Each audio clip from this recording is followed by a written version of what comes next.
bonjour, bonsoir pour une après-midi qui commence avec Gaël Obiegli et qui sera une conversation. On ne s'était pas entendu à l'avance pour savoir si elle devait faire une conférence ou un entretien. On s'y est pris un peu tard et nous avons décidé que ce serait une conversation. Je vais d'abord dire quelques mots que j'ai écrits en attendant Gaël, c'est comme ça que ça s'appelle, au sujet de cet étrange rituel qui fait que vous êtes là, qu'elle est là, en chair et en os, l'écrivain, l'écrivaine, et que quelqu'un se charge de lui poser des questions plus ou moins pertinentes pour savoir d'elle ce qu'elle ne dirait pas peut-être dans ses livres. Alors ça paraît bizarre.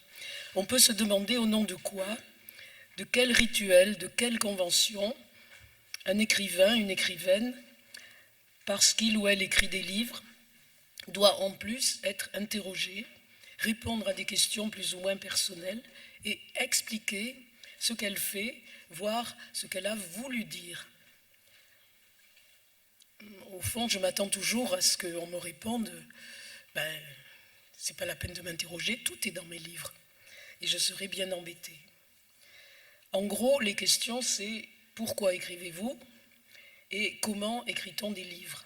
Bref, où allez-vous chercher tout ça?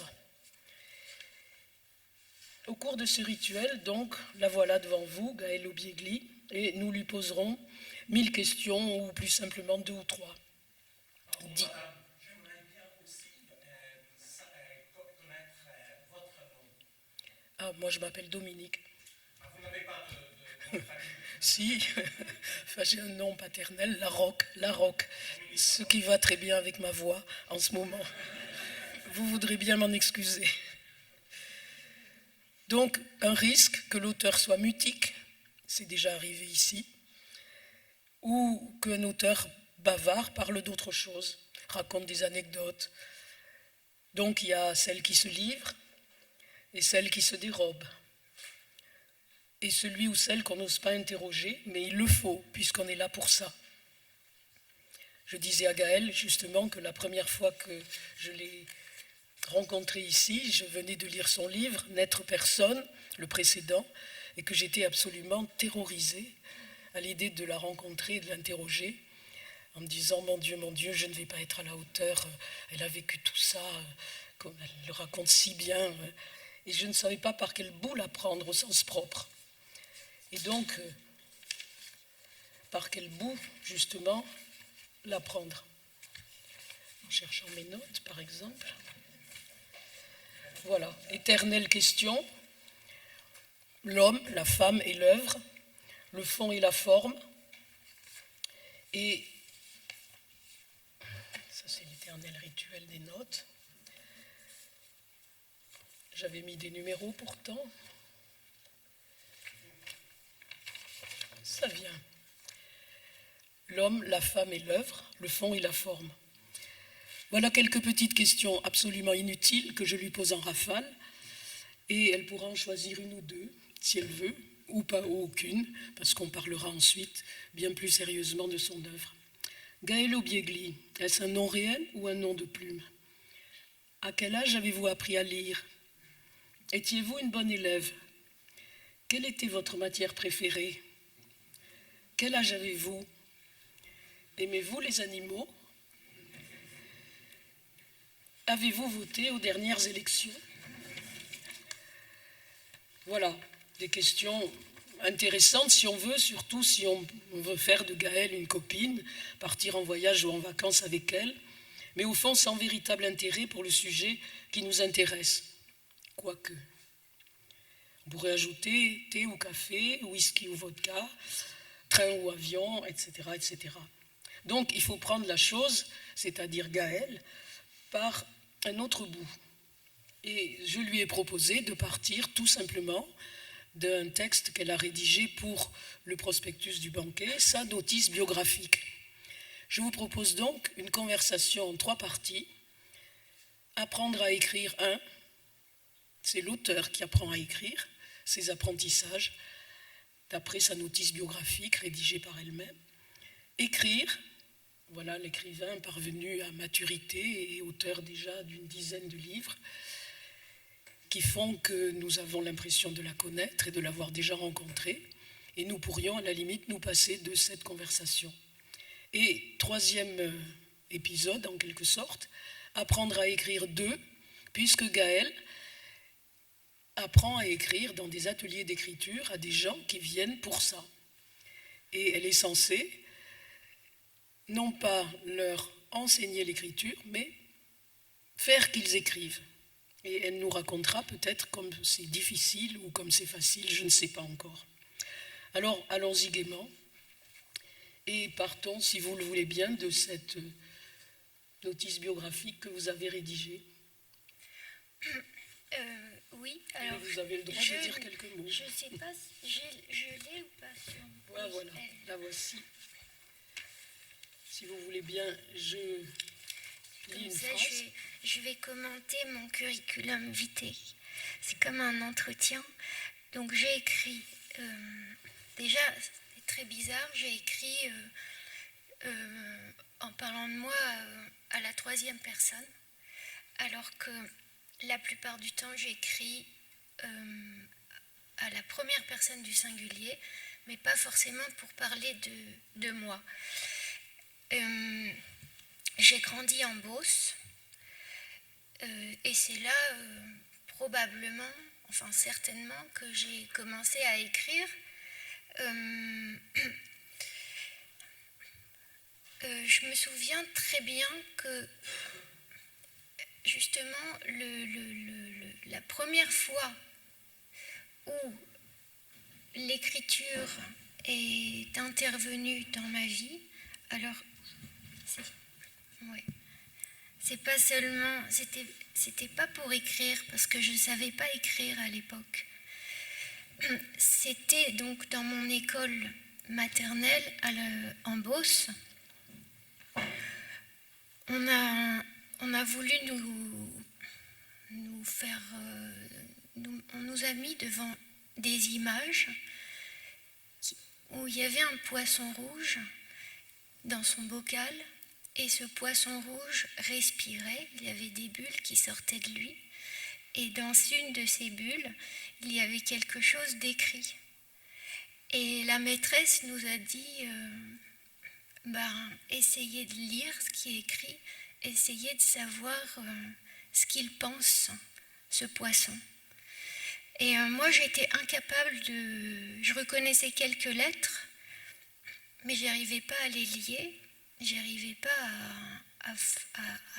à trouver les mots et je savais pas du tout ce qui était écrit. Mais je voulais quand même... en fait, j'étais très intéressée par la pensée du poisson. Et donc, comme elle a fait un tour, elle a interrogé chacun, il y en avait certains qui savaient décrypter déjà l'écriture et d'autres, comme moi, qui ne savaient pas. Et grâce à cette insuffisance, je me suis mise à imaginer quelle pouvait être la pensée du poisson à partir de cette situation dans laquelle il était. En interprétant tous les détails de l'image, je me suis plongée dans ce poisson jusqu'à me confondre avec cette...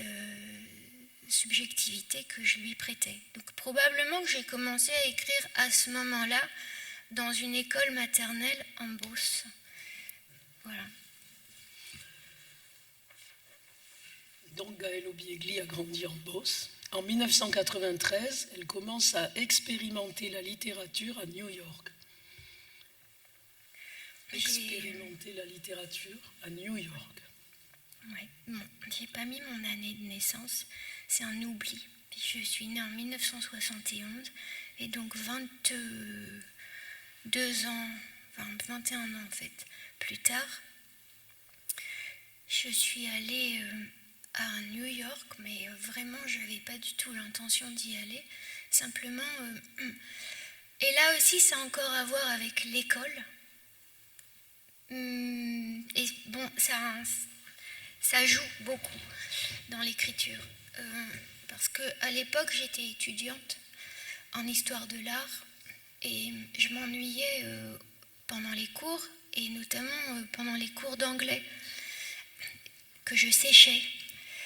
Et j'attendais à la porte pour récupérer les cours, et il y avait une autre fille qui était dans mon cas, et toutes les deux, on s'intéressait énormément, enfin le mot intéressé n'est pas le mot adéquat, on était vraiment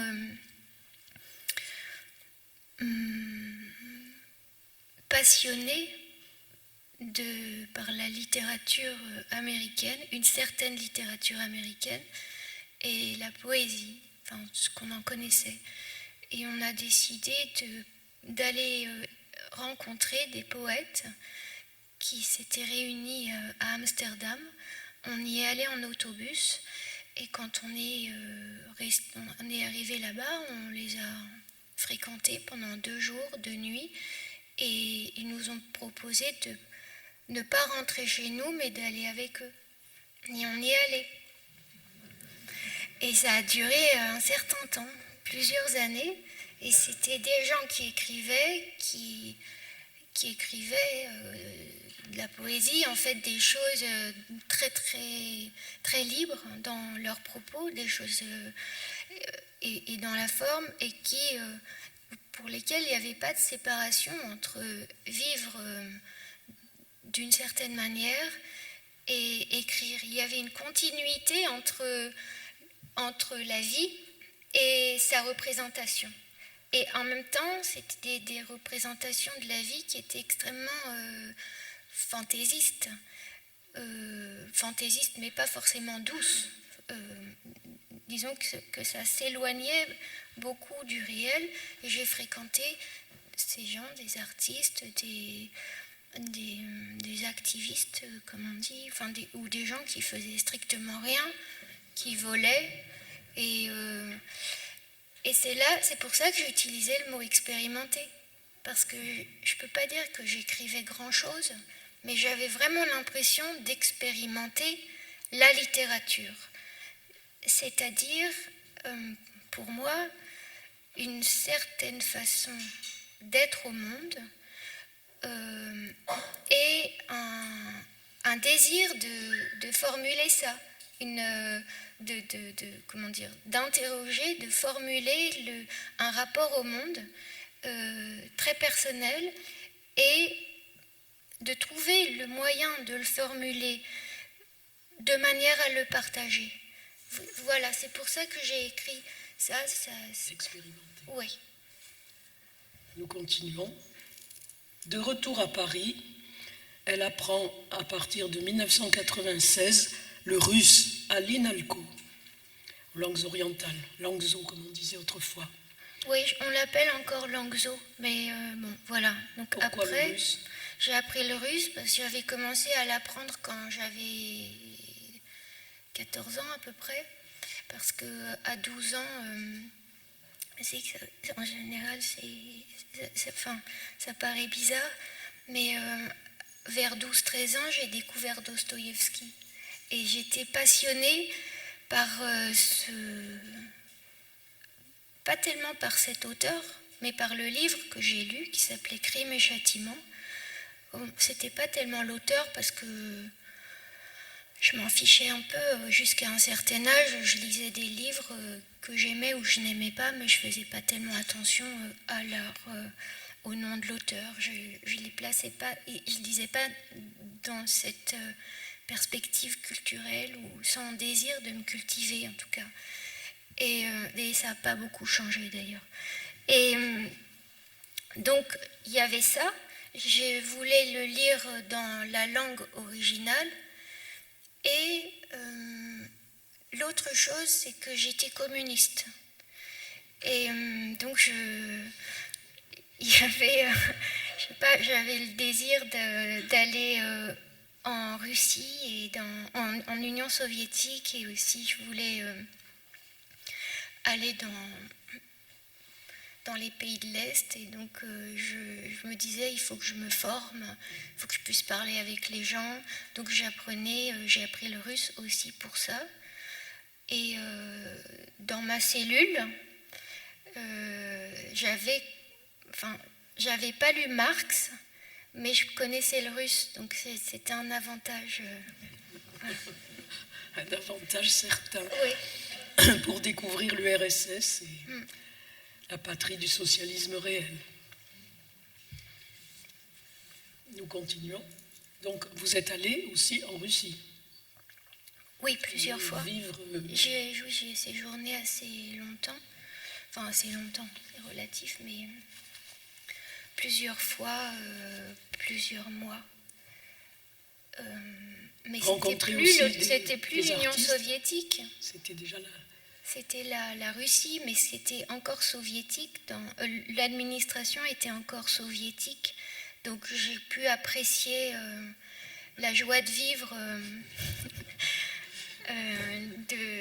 en Union soviétique. Par exemple, passer une journée entière dans un bureau pour obtenir un coup de tampon sur un papier inutile, des choses comme ça. Et ça ne me déplaisait pas d'ailleurs. J'étais vraiment volontaire.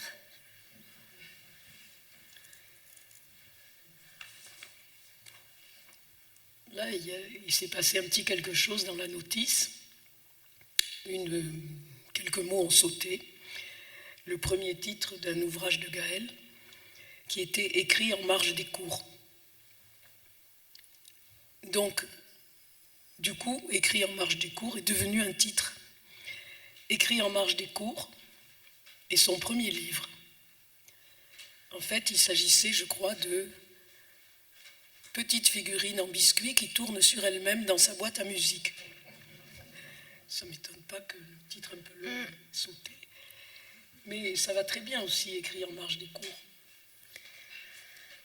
Oui, en plus, ce titre, maintenant, je ne l'aime plus du tout. Alors, c'est pas moi qui ai fait sauter le titre, c'est sans doute le traitement de texte, mais effectivement, l'information est assez importante parce que ce livre-là, je l'ai écrit à l'INALCO pendant les cours.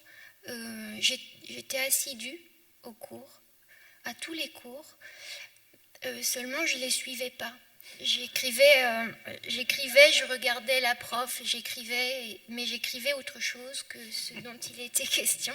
Et je me souviens notamment d'un cours de traduction qui nous a occupés pendant des mois. C'était La mort d'Ivan Ilitch de Tolstoï. Et j'ai écrit une bonne partie de ce livre-là pendant la mort d'Ivan Ilitch, et le livre commence par la mort de quelqu'un. Donc au début, j'ai un peu suivi et puis ça a divagué. Voilà. 8 autres livres suivront, notamment N'être personne, édition verticale, qui est de 2017. Elle est pensionnaire de la Villa Médicis en 2014.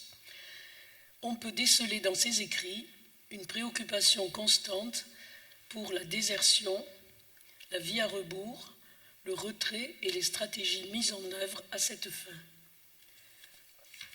Oui. Je crois qu'on peut passer à la lecture. Oui.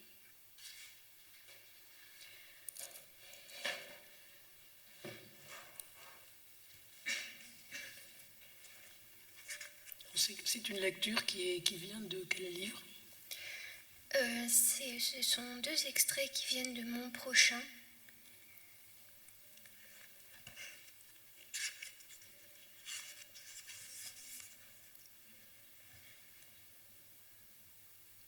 J'ai l'impression que je ne fais pas partie du monde. Il est derrière une paroi. Si j'osais la percer, mais avec quels outils ? Des tamanoirs, des éléphants, des guêpes géantes et d'autres créatures avec lesquelles je n'ai jamais été en contact s'élanceraient sur moi. Je n'ai pas vécu de catastrophe. Il m'arrive d'entrer dans des individus agenouillés sur les trottoirs de la ville. Il m'arrive aussi d'entrer dans des personnes figées au bord des chemins qui nous lient. Alors, le monde vient en moi. Il me dévaste. Il m'éclaire en même temps. Le monde, comme un fantôme, passe par mes fissures. Sinon, je ne peux pas le sentir. Sinon, je suis inhumaine. J'ai la maîtrise. J'observe les gens ordinaires jusqu'à l'apparition d'un être qui tend la main, qui prononce une phrase inouïe, qui demande un service ou rien, qui fluidement vient me chercher par la fissure.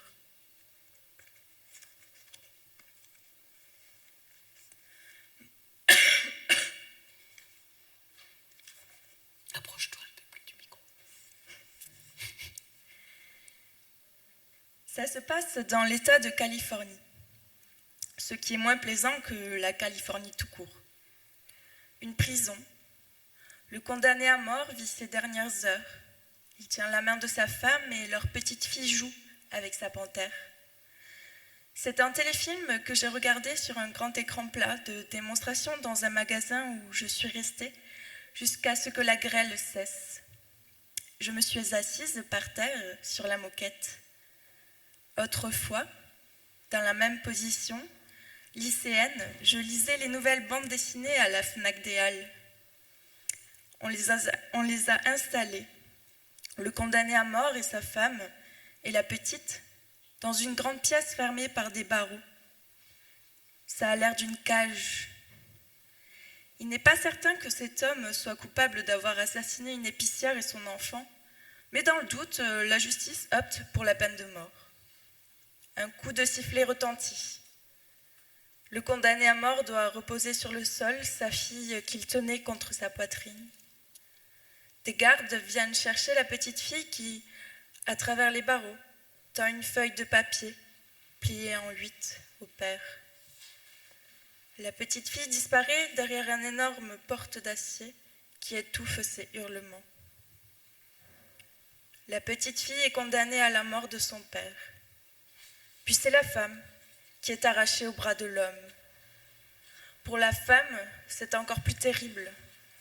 Elle n'a pas les ressources de la petite fille. Elle n'osera pas embrasser des murs, ni des tigres en peluche, ni bercer une panthère, ni suffoquer dans des chiffons. La femme a une vie qui n'est pas pratique pour pleurer. Ses voisins sont des Américains sinistres qui, entre autres choses, n'aiment pas que les branches poussent jusque devant leurs fenêtres de cuisine. La femme est amenée par des gardiens. La prison ne résonne pas de ses cris parce qu'il y a des portes en acier qui empêchent ça. Il reste condamné à mort 5 heures de vie. Il les passe seul. Il a peur. Il voudrait penser à quelque chose d'agréable, mais il n'a que la peur. Sa femme et sa petite fille ont disparu avant qu'il ne disparaisse. Elles sont aussi condamnées à mort que lui. Je désire l'existence d'un volcan, un volcan qui régurgite dans ses flammes tout ce que la mort avale par erreur. Elle ne mâche pas, je crois, la mort. Elle n'a pas de dents. Elle ne mâche pas, je crois, la mort. Elle n'a pas de dents. C'est une raison d'écrire. Vous écrivez dans une chose sérieuse, soit tu parles de ton expérience, soit tu contes une histoire. Il faut de l'imagination dans les deux cas. Et dans la liste des mots que vous avez choisi éventuellement de commenter, pour cette deuxième partie, écrire, il y a le mot inventer. Oui. Le mot inventer, en fait, je pense que c'est ce qui différencie la relation d'une expérience et le fait de raconter une histoire, c'est l'invention. Alors, qu'est-ce que c'est que l'invention ? L'invention, c'est faire apparaître quelque chose qui n'existait pas. Ou du moins faire voir quelque chose comme on l'a jamais vu. Donc ça n'existait pas comme ça, mais c'est ça inventé.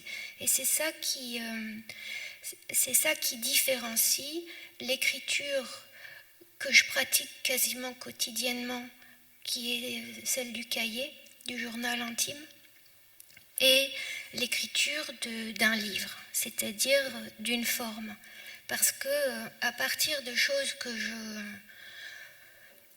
conserve, que j'amasse, des choses que je réfléchis, en fait, je vais, à partir de ça, je vais trouver la forme pour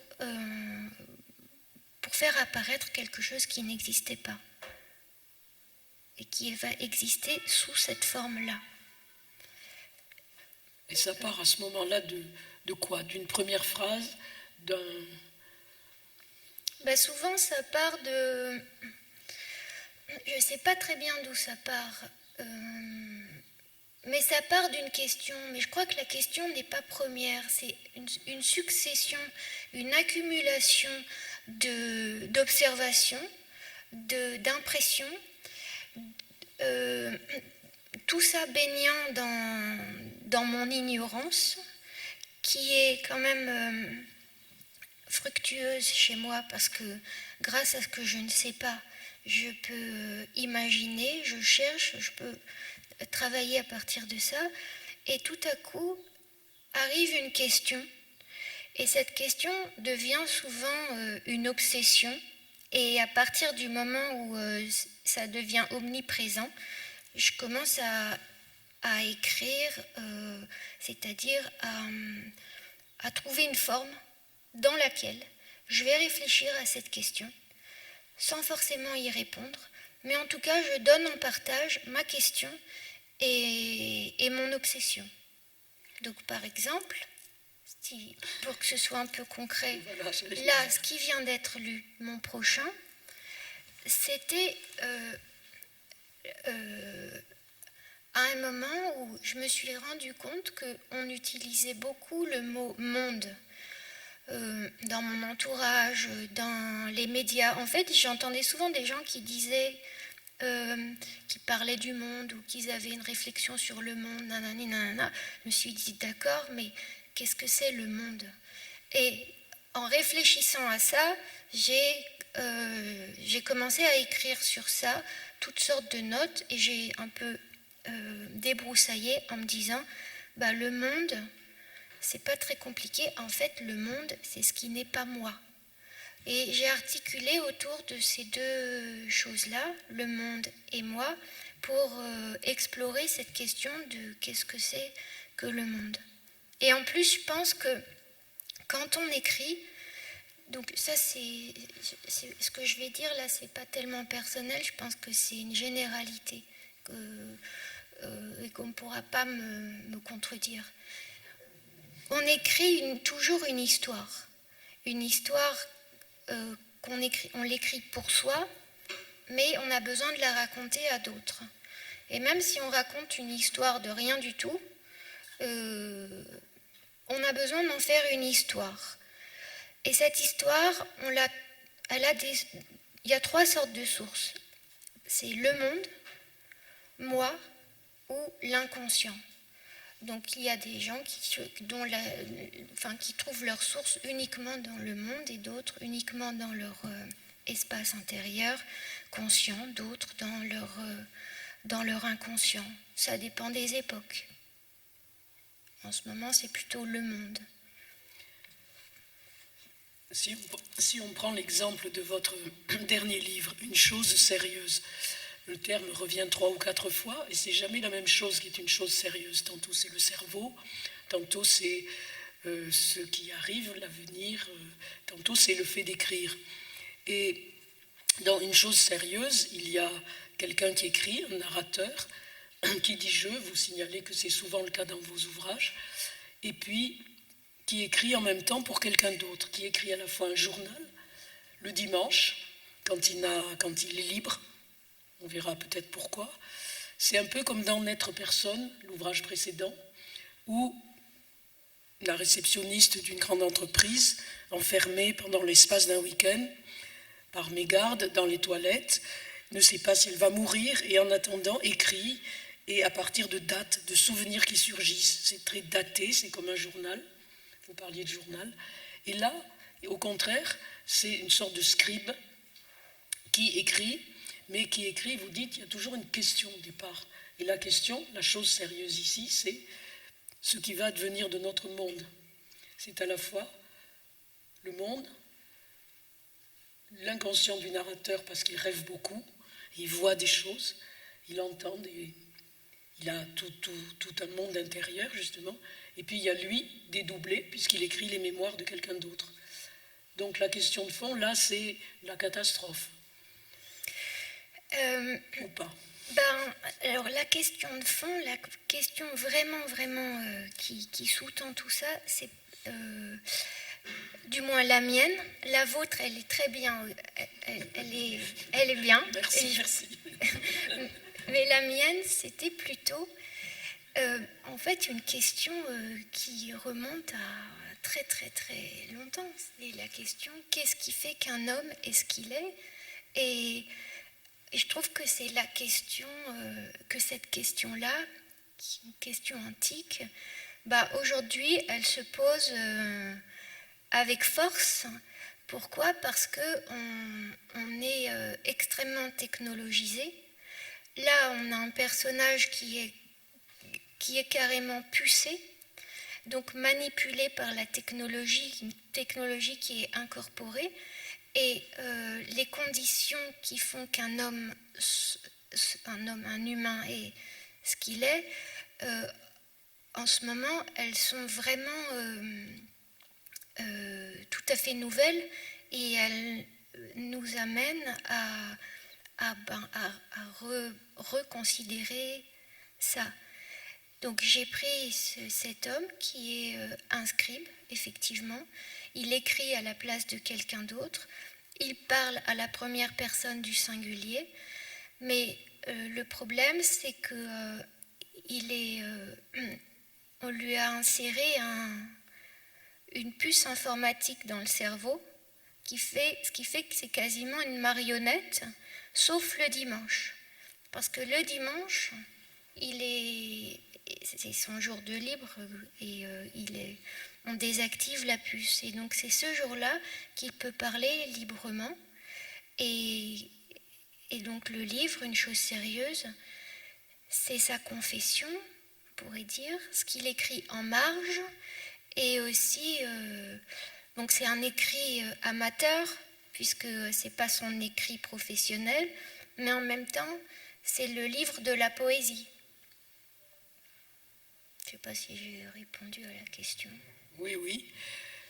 Il se trouve que ce scribe, Daniel, fait partie d'une sorte de communauté, d'une arche de Noé, qu'une riche milliardaire a décidé de créer pour entraîner ceux qu'elle pense être des futurs survivants à une catastrophe écologique certainement à venir. Donc, elle emploie tous les moyens pour les préparer à la catastrophe et faire qu'ils soient des survivants. Elle les sélectionne parmi des gens déjà aptes à survivre. Aptes à survivre, pourquoi? Pourquoi? Parce qu'elle a effectivement sélectionné des individus pour peupler son ermitage, ou cette espèce d'arche des derniers humains, ceux qui vont survivre à cette catastrophe qu'elle prétend et qu'elle a même l'air d'espérer. Et elle a sélectionné ces personnes parmi des gens qui vivent dans le dénuement, dans la précarité. Ce sont des marginaux, des clochards, et elle les a choisis eux parce que d'une certaine façon ils sont prêts à survivre puisqu'ils vivent déjà quotidiennement la survie. Et ils ont donc développé des capacités que les humains ordinaires habitués au confort ont perdu et ils sont donc perdus pour la catastrophe qui vient. Et en plus, elle a repéré chez ces personnes un instinct de survie un instant de vie qui est extraordinaire et qui est vraiment ce qui va les faire passer de ce monde tel qu'on le connaît au monde post-apocalyptique. Et voilà, c'est une femme qui a l'air d'une philanthrope et donc qui organise la vie pour... enfin, qui a tout pensé pour après. Sauf qu'elle ne maîtrise pas tout à fait tout. Elle a beau être toute puissante, multimilliardaire, très riche, avoir beaucoup d'amis très riches aussi, qu'elle invite de temps en temps à des soirées pour leur présenter ses cobayes, et un projet donc un peu messianique presque, voire Noé. Et pourtant, des choses lui échappent, en particulier un personnage de sauvage, de femme sauvage, presque animale. Et on pense qu'en réalité, et le scribe Daniel le dit lui-même, la catastrophe, ça ne sera pas une catastrophe écologique, elle est déjà là. C'est le fait qu'il y a déjà des post-humains parmi nous. Je vous révèle, je divulgâche tout le bouquin, mais il y a bien autre chose dans ce livre, naturellement. Et il y a une part animale, et peut-être c'est l'inconscient aussi chez nous, qui fait que cet ensauvagement, cette sauvagerie, c'est quelque chose qui résiste même à la richesse, même au pouvoir, même à l'autorité. Et c'est une lueur d'espoir ou c'est le désespoir total? Non, c'est ni l'un ni l'autre. Mais il y a plusieurs choses qui résistent de toute façon à cette domestication ou à cette obsession de l'adaptation. C'est qui est celle de notre époque. C'est d'une part l'animalité de l'être humain, enfin son animalité. En même temps, l'animalité, il faut quand même s'en méfier parce que on peut facilement amadouer un animal avec de la nourriture. Tandis que Daniel, qui est au fond sa part sauvage, sa part imprenable, eh bien c'est sa pensée. C'est donc ce qu'il exprime au fil des pages, en marge, le dimanche. C'est cette espèce d'écrit foutraque où il laisse aller sa pensée et qui est donc pleine de vision et de considération. Ça, c'est imprenable.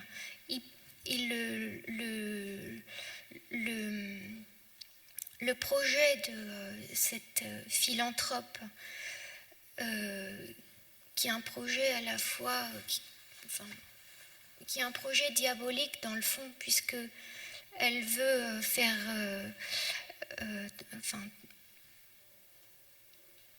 elle veut créer un nouvel humain. Mais il y a quelque chose chez l'humain qui est absolument personnel et imprenable, c'est la pensée, c'est-à-dire cette aspiration à comprendre et cette espèce de flux qui est informe et qui est inclassable. Et ça, c'est de même, tout comme l'animalité de la femme animale qui est dans le livre, ce sont des choses qui sont difficilement maîtrisables et qui font qu'un humain est ce qu'il est. Donc les fabricants de post-humains ont quand même du souci à se faire parce que ça semble difficilement reproductible, ça, l'élan vital et la pensée. En fait, ce qu'ils appellent l'intelligence maintenant, ça n'a rien à voir avec... c'est un mot que je veux quasiment plus utiliser parce que ce qu'ils appellent l'intelligence ou l'intelligence artificielle, ça veut dire, c'est le synonyme de adaptabilité. Et le Daniel en question, là, qui parle, la question n'est pas celle de son intelligence, mais de son esprit, qui est quelque chose de très différent. Et ça a à voir avec, la littérature, avec l'art, avec les individus et et la politique aussi. Oui, la politique. J'ai extrait une phrase de votre livre. Aujourd'hui, on parle de catastrophe et tout le monde vote écolo. Et donc, on a senti une urgence là. Et vous écrivez, donc, je pense que dans ce livre, il y a une critique politique, à la fois du capitalisme, mais aussi de cet esprit de renoncement, qui nous fait dire, puisque la révolution, ça ne marche plus, on a renoncé. La perspective à présent, c'est la catastrophe. Ce qui m'amène à dire aussi que dans les livres de Gaël, il y a un humour absolument dévastateur et très réjouissant, qui fait qu'au tournant de presque tous ces paragraphes, il y a comme ça une formule qui nous renvoie à nos propres mimétismes, à nos propres suivismes, à nos propres réflexes conditionnés, et ça fait beaucoup de bien. Le titre, une chose sérieuse. Oui. Il est drôle. Oui. Moi, je m'attends à ce que les gens voient ce titre et qu'ils éclatent de rire. Une chose sérieuse. Oui. On va peut-être en lire un extrait. L'heure tourne et on va parler aussi d'apprendre à écrire aux autres.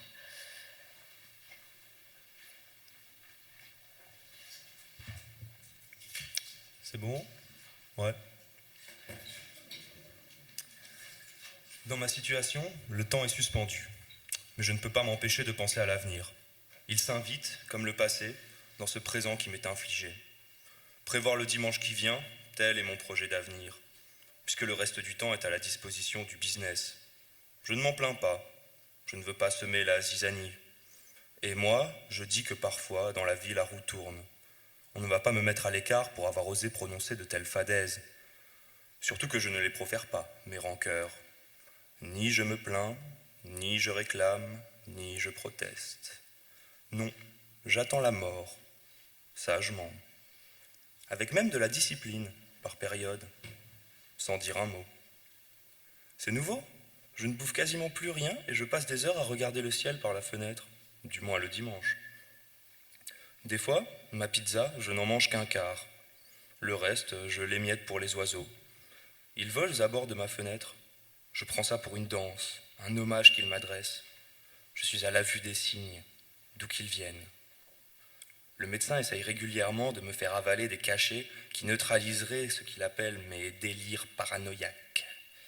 Il est certain que l'effet secondaire de ces cachets est de mettre fin au moment gracieux où toute la création s'adresse à moi. C'est d'ailleurs comme ça que je suis informé de ce qui se trame contre moi et mes proches, parmi lesquels André, qui pourrait à peu près se défendre, mais aussi la sensible Génie, dont je préfère ne pas parler. Ça risque de te faire peur. Est-ce que tu me trouves d'humeur sombre ? Car je m'épanche, et à la longue je risque de passer pour un mec lugubre. Et alors notre relation serait biaisée par l'image que tu te feras de moi. C'est-à-dire que les jours ouvrables, je prends sur moi pour être aimable avec mon entourage et avec Chambray. Mais le dimanche, quand je suis tranquille, toute ma négativité ressort. Je me rends bien compte, je suis plein d'aigreur. Ce n'est pas bon. Qui voudra de moi avec ma mauvaiseté ? Peut-être toi, si tu sais tout transformer. N'empêche que j'ai de très mauvais côtés. Ma situation, il faudra y revenir, dire un peu en quoi consiste mon quotidien, ma mission et mon entourage. Tant que je te parle, la mort ne s'approche pas. Il est peu probable que je sois jamais en mesure de recevoir des visites ailleurs qu'au parloir. On n'a pas le droit d'accueillir qui que ce soit dans notre logement. On peut toujours, mais il faut veiller à ne pas se faire prendre. Qu'est-ce qu'on risque d'ailleurs ? Je ne me suis pas renseigné sur la sanction. En ce moment, je fais des recherches pour étoffer un livre que je suis censé écrire à la place de quelqu'un dont je ferais mieux de taire l'identité. Je rédige des traités en amateur, tout comme je dessine, et de temps à autre, un poème. On m'a fait signer une clause de confidentialité, si je me souviens bien, quand je suis entré ici. Il y a eu un état des lieux, ça me revient. Tout était nickel. Au départ, j'avais une valise, tous mes biens y tenaient. Je suis entré ici aux alentours de midi, j'avais la dalle. Ils m'ont donné un casse-croûte une fois le contrat signé. C'était marqué dedans qu'ils me nourrissaient, qu'ils me payaient en échange d'un livre. Jusqu'alors, je n'avais rien écrit, ou du moins si, mais traité philosophique, comme je t'ai dit. En amateur, tu vois, et c'est encore le cas, mon jour de loisir. Ce sont des mémoires, sinon, qui m'occupent sérieusement, professionnellement. C'est du gros business. Pendant les délibérations, j'avais beau somnoler sous l'effet d'un médicament, j'ai entendu quelqu'un dire « Il faut lui donner sa chance ». Suis-je pour autant chanceux ? Profondément non. Je suis un chanceux superficiel et un loser instinctif. C'est peut-être une expression de mon thème astral. Il y a un photographe ici qui prétend être né sous une mauvaise étoile. C'est son leitmotiv. Il geint parce qu'il n'a pas réussi à devenir peintre et qu'il a dû se rabattre sur la photo. C'est pour se rendre intéressant qu'il dit ça, ce qui m'énerve. Et la Juliette aussi, une rabâcheuse, avec son malheur, son cœur brisé, ses jalousies. Quoique, c'est encore là qu'elle serait fréquentable, parce qu'elle écume, elle crie, elle est ridicule. Elle me plaît ainsi, dans ses extases mauvaises. S'il m'est permis de m'exprimer de nouveau, un prochain dimanche, si la catastrophe ne se produit pas avant, il se pourrait que je sois mieux disposé vis-à-vis de ces deux géniards. Tu t'en es sûrement aperçu, je suis lunatique, c'est détestable. J'ai mes têtes en plus de ça. Quand le monde va basculer dans l'horreur, mon caractère y gagnera. Ça donne envie de s'accrocher, ça donne du sens à la survie. On sera bien obligés de changer, tous. Oui, parmi les 1000 choses dont je n'ai pas parlé à propos de ce livre, la question que je n'ai pas posée, c'est celle de tu, à qui s'adresse le scribe.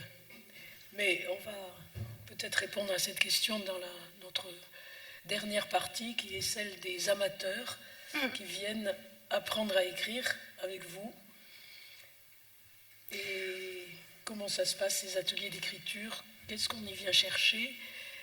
Comment vous y prenez-vous pour faire que ces gens qui viennent là arrivent à écrire leurs propres mots? Je ne fais pas beaucoup d'ateliers d'écriture. J'en ai fait quelques-uns sur plusieurs saisons. Et donc petit à petit, je mets au point, enfin en fonction de ce qui se passe dans les ateliers d'écriture, je commence à avoir une idée un peu plus claire de la manière dont il est bien de procéder. Alors, ce que je fais maintenant, c'est que je leur donne, au départ, ce que je fais, c'est que j'organise la première fois une espèce de séance où ils doivent dormir ensemble. Mais ils ne dorment pas tous, ils dorment à tour de rôle. Et il y en a un qui dort et l'autre qui est à côté avec un bloc-notes et qui est le scribe. Et donc celui qui s'endort, il doit dire tout ce qui passe par son esprit. Donc c'est l'écriture automatique. Et c'est pas très... en général, ça donne des choses qui sont... C'est de la matière première, mais qui est bénéfique après aux participants, aux stagiaires, parce que ils s'aperçoivent qu'il y a en eux des choses totalement inconnues, des images, des paysages, des associations, et souvent ça les lance, et ça leur permet de découvrir des contrées inconnues, et donc ça stimule leur curiosité et leur imagination. Et ensuite, après ce moment de grande liberté et de n'importe quoi, j'introduis des contraintes et à chaque fois, chaque séance une contrainte de plus et ça devient infernal, ça devient une espèce de machine avec toujours plus de contraintes. Mais eux, maintenant qu'ils ont vu qu'il y avait tellement de choses, de possibilités, d'images, etc., ils essaient, pour me faire plaisir, ils essayent d'écrire selon mes contraintes, mais en fait, ils détestent ces contraintes. Donc ils s'arrangent pour quand même faire ce qu'ils veulent. Ils s'en rendent pas compte, c'est à la fin que je leur dis qu'ils s'en sont bien sortis. Mais au départ, ils ne savent pas que... j'espère que cet entretien n'est pas diffusé, parce que faut que personne... Mais après, ils sont souvent, ils s'aperçoivent que grâce à ces contraintes, ils ont trouvé leur voie, VOIX, et leur voie, enfin la voie qui les rend libres. Donc c'est le bénéfice de la forme et de la contrainte, c'est celui de vous rendre, assoiffé de liberté, et c'est ça qui crée quelque chose d'intéressant, de personnel. Ben voilà, les structures, elles sont là, et dans une chose sérieuse, donc dans le livre, mais aussi dans la vie, les structures, elles sont intéressantes parce qu'elles mettent à l'épreuve notre soumission et aussi nos capacités d'émancipation. Donc cette méthode-là, elle travaille autour de ça. Et puis... vous pouvez nous donner un exemple d'une de ces contraintes? Par exemple, alors aussi ce qu'il faut dire, c'est que il y a des contraintes. Là dernièrement, les étudiants des Arts Déco, à la fin, ils m'ont dit qu'il y a des contraintes qui sont extrêmement inspirantes et des contraintes qui sont inhibantes. Et ça, c'est intéressant, justement. Alors, les contraintes inspirantes, c'est quand je leur impose le lexique. Ils peuvent écrire ce qu'ils veulent, mais ils doivent utiliser les mots que moi j'ai sélectionnés. Bon, après, à la phase suivante, non seulement ils sont plus libres du lexique, mais ils sont plus libres non plus de la syntaxe, parce que je leur impose la syntaxe. Là, ça va encore. Ils s'en sortent. Et là où ça devient vraiment critique, c'est que je leur impose aussi le sujet. Je leur dis de quoi ils doivent parler et ce qu'ils doivent dire. Et après, je leur dis comment ils doivent le dire. Donc, je dis tout ce qui est... Et bien, malgré tout, sauf les très bons élèves, qui s'en sortent pas bien, puisqu'ils font ce qu'on leur demande. Mais les mauvais, ils deviennent extraordinaires, parce qu'ils ils sont malins, quoi. Ils biaisent, ils font le mur et ils produisent des textes qui sont... Ils écrivent en marge des cours. Oui, oui. Et alors donc, juste pour finir, ils m'ont dit que ce qui est le plus pénible pour eux, c'est quand je leur impose la structure. Tiens donc. Et donc après, on a beaucoup parlé de ça. C'est que le langage, il est... De toute façon, le langage, on l'a tous en soi et à l'extérieur de soi, mais disons qu'on est habitué à écrire avec des mots qui sont à tout le monde, et malgré tout, chacun s'exprime d'une manière personnelle, du moins dans l'idéal. Et en tout cas, les écrivains, c'est ce qu'ils recherchent. Donc, on a l'habitude d'articuler notre expression propre, notre pensée, avec cette chose qui nous est imposée, qui est le lexique ou même la syntaxe. En revanche, les structures, c'est complètement artificiel et vraiment coercitif, et là, ça demande un gros travail. pas seulement dans l'écriture, hein, dans la vie en général. Et moi, ce qui m'intéresse, c'est ce qui sort du cadre. Et les étudiants, ils sont entraînés à ça, si je peux dire. Moi, ce qui m'intéresse, c'est ce qui sort du cadre. Ça pourrait être le mot de la fin, avec la cloche qui résonne, pour dire que c'est 4 heures.